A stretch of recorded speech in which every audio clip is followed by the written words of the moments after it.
Flake here with your national briefing. Making news today, the Deputy PM weighs in on simmering tensions between Australia and France. Former New South Wales Premier Gladys Berejiklian wraps up her time facing an anti-corruption inquiry and big changes to how superannuation works in Oz. First though, emotional scenes in New South Wales and Victoria with the first quarantine-free international flights touching down today. A plane flew into Melbourne from Singapore this morning, one of 5 international flights scheduled there today, while in Sydney they also welcomed flights from the US.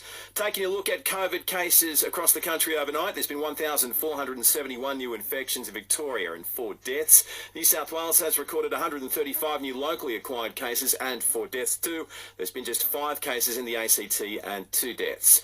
No new cases in Queensland overnight, while the state's Deputy Police Commissioner Steve Gotchevsky has given an update on that Gold Coast rideshare driver who tested positive for the virus last month. He has been issued with a $4,135 on-the-spot fine for a border breach, which brings to conclusion our activities in relation to that person. I understand he still remains in hospital and unable to comment on when he may be released. Meantime, former Chief Health Officer Jeanette Young has been sworn in as Queensland's next governor. Court for 3 men on the Gold Coast after federal police allegedly found cocaine in a PlayStation shipped from overseas. It's claimed 1.5 kilos of the drug was found inside the console, which was shipped from Portugal to Sydney. The trio faced 25 years behind bars if found guilty. Barnaby Joyce has come to the defence of the PM after the French president accused Scott Morrison of lying about a scrapped submarine deal. The Deputy PM responding to simmering tensions between the two nations today. It was a contract. We didn't steal an island. We didn't deface the Eiffel Tower. It was a contract. And contracts have terms and conditions.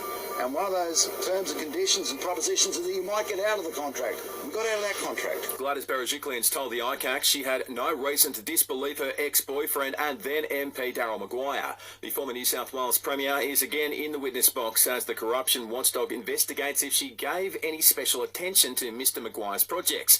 She says there was no reason to doubt him. A number of times I'd asked him if he'd done anything wrong, and he kept saying he hadn't. He's someone I'd known for a long time and I trusted him. And gone are the days of trying to figure out multiple super accounts from different employers. An existing super fund will be linked to an employee and will follow them as they change jobs as part of sweeping changes today. Get personalised hair loss treatment in 5 minutes delivered to your door. Clinically proven treatment for men and women. 1 pill taken daily. thehairypill.com.au. Buying or selling, rural or residential properties? Miller, One and John. This is SAFM weather.